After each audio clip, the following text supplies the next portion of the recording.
Hey, what's up? It's your boy, Steven McCoy, and you are listening to Sessions with Steven. And today we have a very special guest. Our topic today is be courageous. And I think it's so appropriate to have this woman, one of my favorite comedians of all time, Miss Monique. Hey, Steven.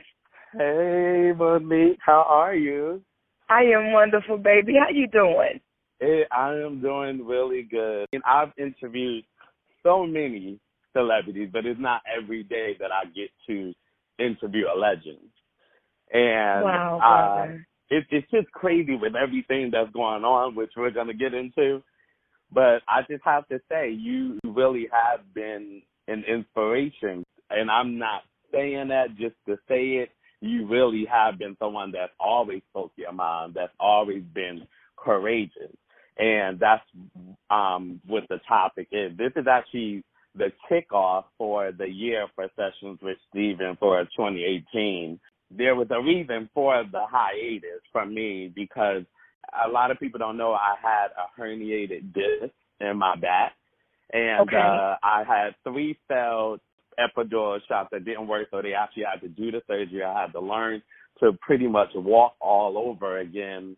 And it was something that I was afraid to speak about. And then with all of that, I had 4 deaths in my family back to back within 5 months.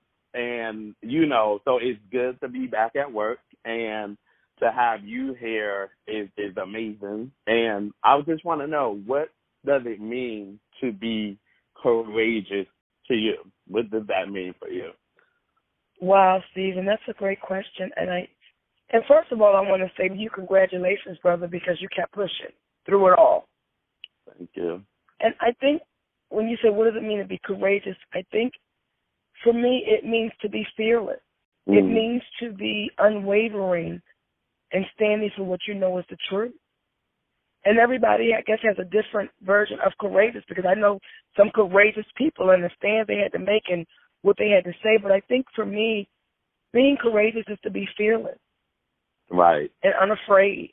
I have to, we're going to have to get into it with this whole, the Netflix thing. But it goes all the way back to the quote-unquote being blackballed. And do you feel that's something that really has happened? Have you been blackballed in Hollywood? Well, at this point, Steven, I would have to say yes.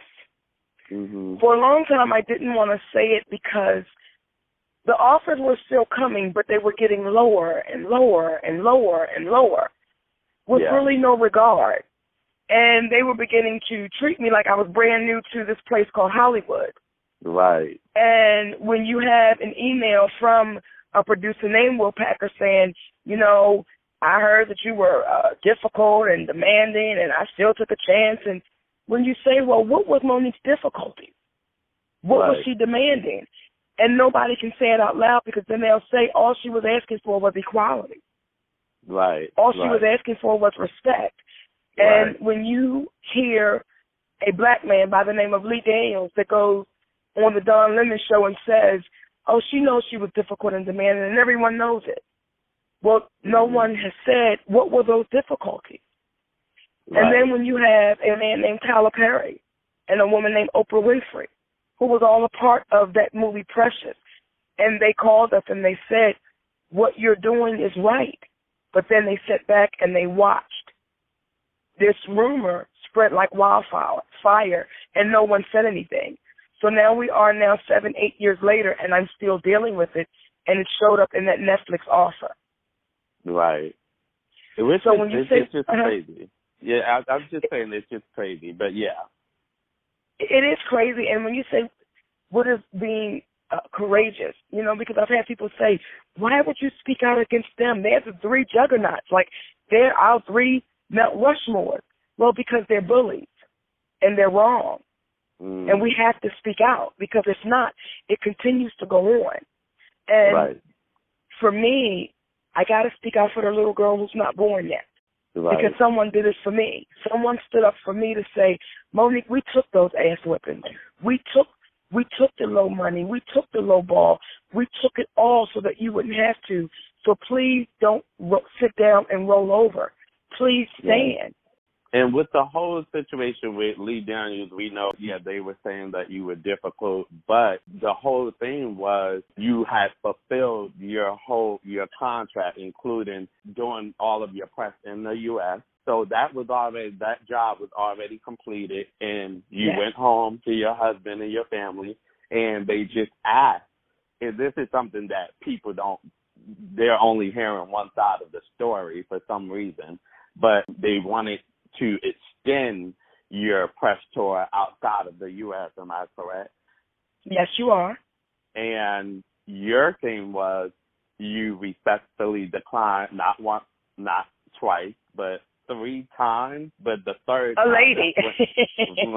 Was it, right? Right, 3 times, The reason why you declined, because a lot of people felt like, why was she declining? Why wasn't she going to fly? Can you answer that question? Sure, because you said it. I fulfilled all of my obligations. Mm-hmm. So when Lionsgate called and said, Monique did press so well in America, we would like for her to go to Cannes and do the press over there and promote the movie. Well, I told them I respectfully declined, baby. I've done all I'm supposed to do. My contract was with Lee Daniels, not with Lionsgate. Mm-hmm. So when they called for the 3rd time, my husband, who's also my manager, he said, well, listen, guys, is there a number that you want to offer? Oh, no, we never pay people to promote. Well, I can't work for free. Right. So I couldn't pick up the phone and call Lionsgate and say, hey, why don't y'all go ahead and slap me $1 million and do me a favor? They would think I was out of my mind. So for Lionsgate to call me and say, listen, you come on and work for free. Guys, I can't do that. And you got to understand, when you hear a man named Lee Daniels say, you got to play ball, that brings my mind to Harvey Weinstein, because that man was able to get away with violating and sexually assaulting women for 30 years. And when you hear a man say, you got to play ball, well, what does that mean? Right. What does that mean? To say you got to play ball, does that mean I have to work for free? And if I don't work for free, will you then try to take my livelihood? Also, what the people don't know, I mean, it wasn't quite really about the money either. I mean, why you declined. I remember that you stated that you wanted to spend time with your family. You already had 2 failed marriages, I believe it was 2. And you better speak on it, Steven. Yeah, you had 2 failed marriages. And, at first, I remember when I heard the story, I'm like, well, if it was me, if they find me out, sure, I'll do it. But you have to listen to the person's story and see, well, why did she decline? And if I had 2 failed marriages and then out of the 3 children that I had was upset with me because I sacrificed my whole career for, you know what I mean? Though it's like you have to stand up. You have to learn how to balance. And I was saying to a few people that I feel like this was just it's not like you're brand new to Hollywood. It's not like you're a new actress or anything. You have done this, and I think at this point it was like, okay, so now I have to learn how to balance. Like, so that these little boys, these twins, don't go up to have the same issue that my first child had with me. Would you say that is accurate? Oh yeah, that was the initial. Those were the reasons why I was saying, guys, I declined, because if you remember, at the time there was the Monique show. Right. I was on a comedy tour, and we were also doing press for the movie Precious. Right. So when it got to a point, it's like, guys, I'm going to take a break, and I'm going to spend this time with my family. So when you get Oprah Winfrey that calls you up and says, what is it going to take to get you here? I can send you my private jet. Sister, no thank you. I'm laying in the bed with my man and my baby, eating potato chips and watching Curious George. And then after she and my husband talk for about 30 minutes, and she begins to say, well, I know what it is to draw the line in the sand, because I have to draw the line in the sand. And he had to ask her, well, what's different about you and Monique? And then she said, I totally understand what y'all are saying, and I agree. When Tyler Perry says, listen, if you just do it the way they say do it, then it might work out this way. And it's like, Tyler, I can't work for free. And then he said, I totally understand. The whole time, Lee Daniels was always saying, oh, I get it, girl. I just think you're making a bad choice, because that's what he means by you have to play the game. But being a mother of 4 children and having an oldest son, and because I did sacrifice that relationship so I could be quote-unquote famous, and I did everything they told me to do. Well, what I didn't do was nurture my son, who's now a grown man. And I said to the universe, if I'm given the opportunity again of motherhood, I won't blow it this time on this thing called fame, because that's not real. So when they were calling, it's like, well, if you're going to pull me away from my family, it's got to be a monetary pull away, because I got to be able to bring something back to them, not a picture on the red carpet, not with the hope of me crossing my fingers and hope you'll like me enough and you'll give me a chance at something. No, guys, if it's not going to happen now, I understand, but I can't keep doing that. So when people say, Monique, well, why don't you just take the money and sit down? Because we've been doing that for years. And that's why the offers still remain low, because we don't speak up and we don't speak out. I definitely commend you on speaking up. Your family, your son, Shalon, that's the oldest one, right? Yes. And how is he doing, and how is that relationship with the both of you today? I would like to say he's doing fine, but I would be telling you something that's not true. I'm not quite sure. I haven't spoken to him in quite some time. No. Yeah, because I never heard you speak of him that much, and I was just wondering, I hope that relationship has healed, so. And I say time has a way of healing all things, but that's something that when I say to the women in Hollywood, you don't want to sacrifice your family, baby, because I can't get those moments back, Steven. I can't get them back, and he's now 27 years old. So I understand people's opinions. Oh, girl, just do it. Oh, girl, just take it. But one day all the lights and cameras will be gone. Right. And now I have my family to look at. And what I don't want to happen is my family look at me and say, we don't know you because you gave it all to them. So not only am I fighting for inequality, I'm also fighting for the sister to say, it's okay to love your family. It's okay to say no. It's okay to nurture our babies, and it's okay to let people know this is my job. This is not my life. I just want to go to one of the Facebook questions from Rochelle Lee Conte. She asked, because of the Me Too movement, it seems as though women are coming together for women's rights, equal pay, a safe work environment, and calling men out who have abused their power. Why is it not one person in the industry that is co-signing your arguments? Well, I would like to say that what you're saying is true, but however, I can't, because when you have my sister Jada Pinkett Smith that comes out and says, we may not like the way she said it, but y'all know she's telling the truth. So there are sisters that are saying, no, y'all, we got to stand with this sister because y'all know what she's saying is real. But then you have to ask your person on Facebook the question, when in history, when a black woman has had to take a stand, when did you see the barrage of black women standing with her? When did you see the barrage of black men standing with her? When in history, when a black woman had to take a stand, do you see other black women standing with her? Yeah. I'm not saying there's none, but when did you see the masses? So I understand what it is. We've been so conditioned to believe, no. If we stand together, it might be a problem. If we speak up, it might be a problem.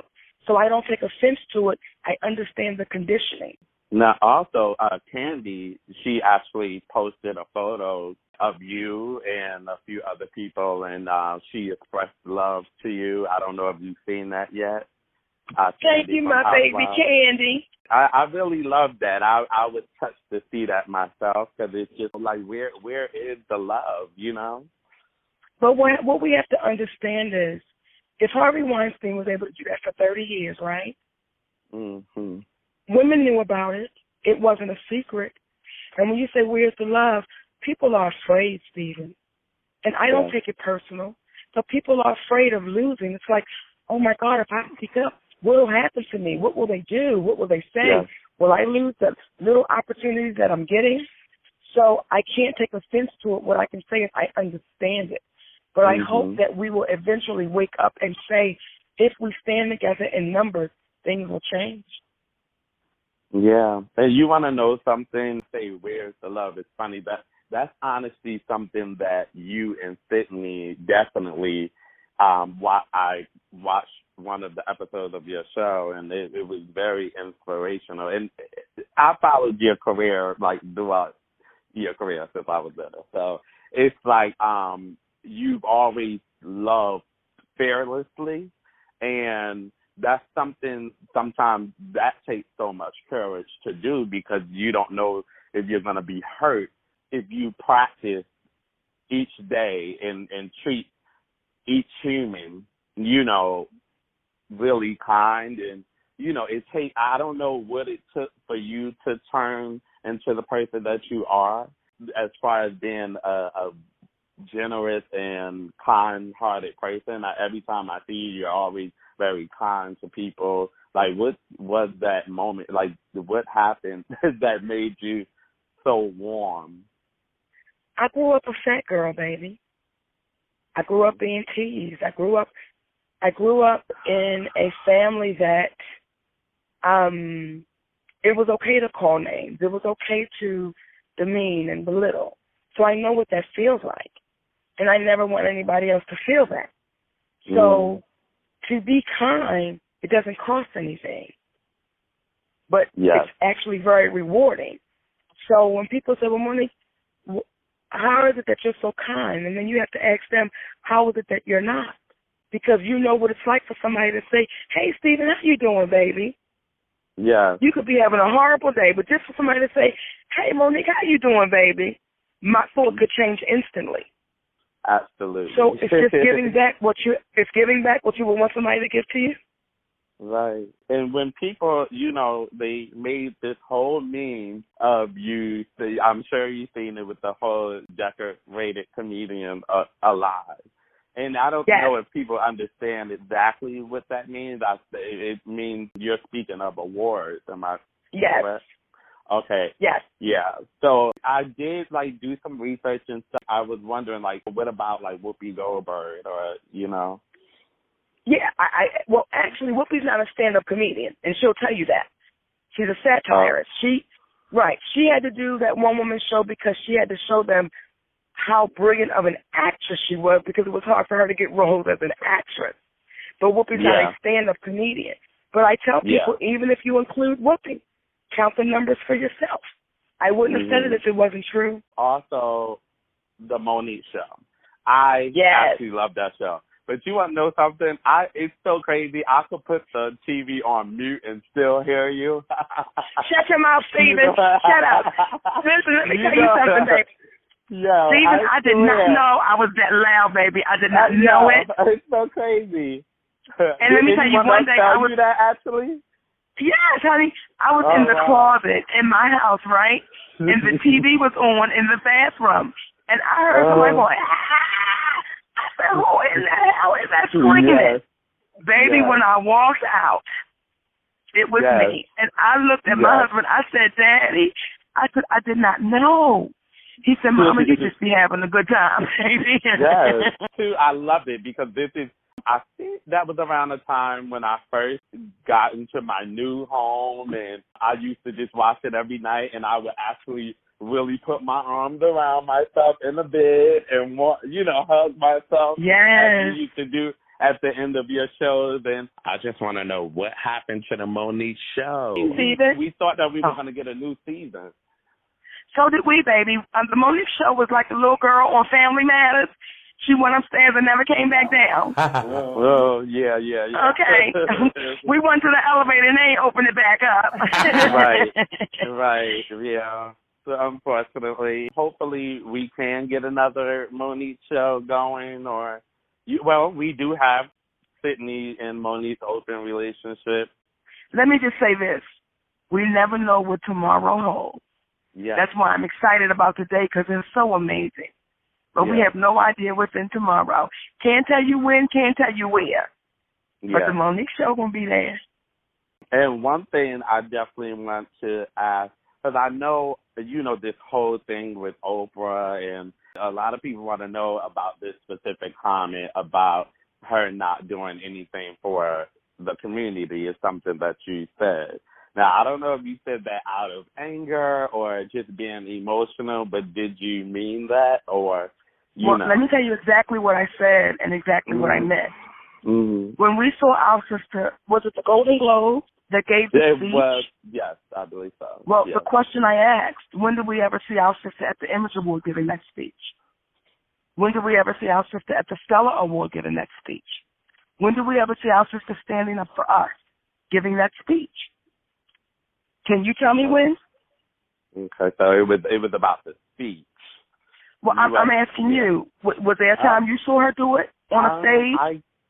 I mean, I've seen her definitely speak on many stages, but I can't recall exactly what stages since she's been on many stages, so I don't know exactly what stage. Do you know what I mean? Well, yeah, baby, just do your research.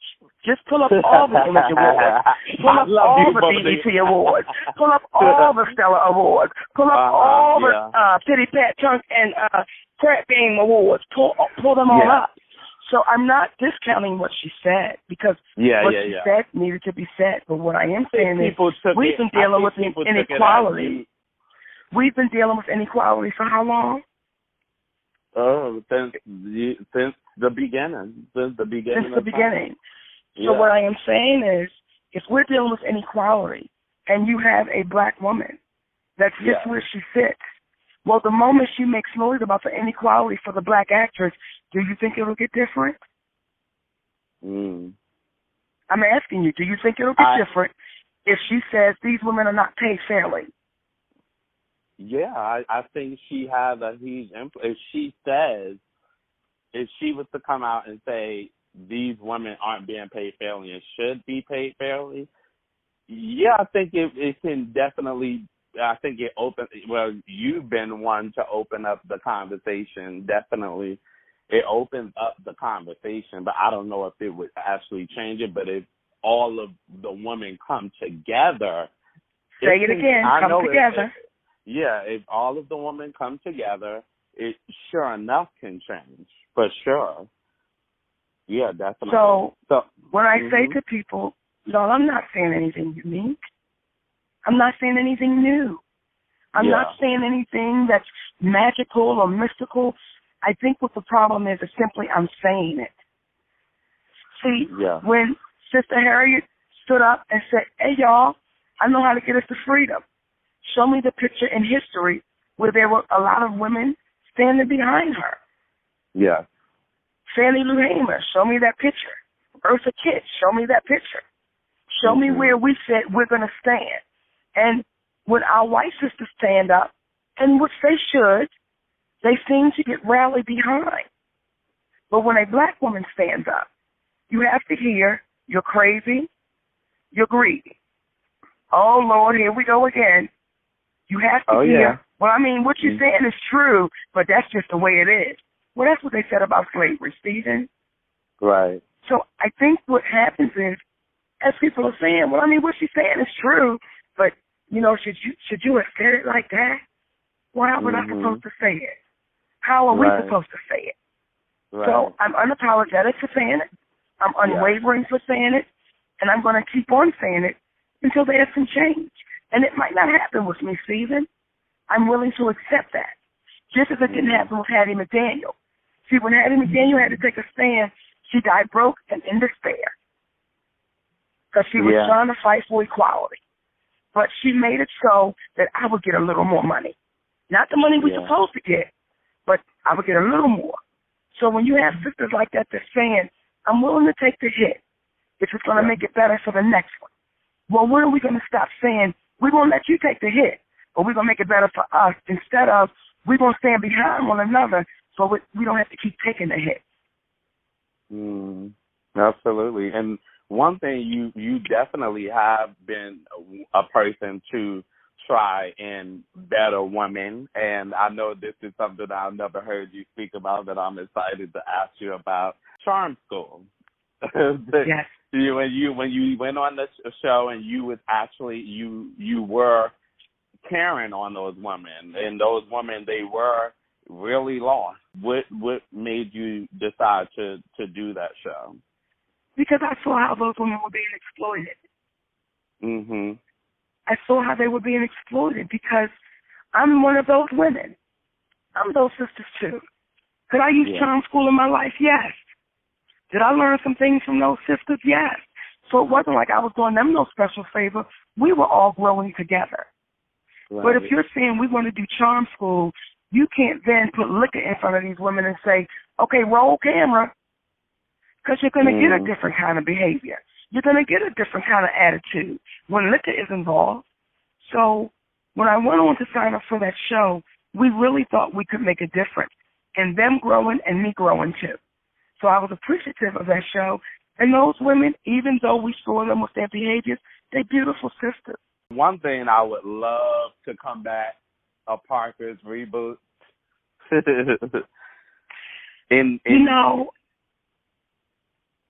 Our sister Andell is no longer with us.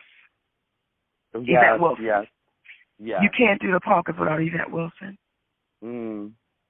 You can't do it without Andell. So we're going to let the Parkers be what it was. Okay. In that moment in time, and it was absolutely beautiful. Well, thank you so much, Monique, for coming on to the show. I just want to ask you really quickly, what is next for Monique? After all of this, what is next for you? I know you have a play that you're working on. Yes, baby. We are doing this play, Steven. It is called The Neighborhood Barbershop with Alan Payne, Reginald Ballard, myself, Little JJ. And when I tell you, this is a different kind of play than you've ever seen, because you get to see a dynamic between these black men that I've never seen in a stage play. Alan Payne, Reginald Ballard, Little JJ, dynamic. So when it comes to your town, come to your city, make sure you come check it out. It's a young brother named Melvin Childs that's doing this play, and just let's support this brother. Let's make it happen. You're going to walk out of that play crying, laughing, trying to make a difference. There's so many things wrapped up in this play. So, again, when it comes to your city, come to your town, make sure y'all support it. I love you, baby. I want to thank you for sharing your platform, brother. Okay. You didn't have to do it. I love you, Monique, and thank you so much. I really appreciate it. You're welcome, my sweetness. So, guys, be sure to subscribe to the show on iTunes as well as Google Play Music. And also be sure to follow me on Instagram. That's Steven McCoy. And also you can follow me on Twitter. That is Steven McCoy B. And also follow our YouTube page. That is Spoken ENT, Spoken Ent. Thank you, guys. Hey, subscribe now.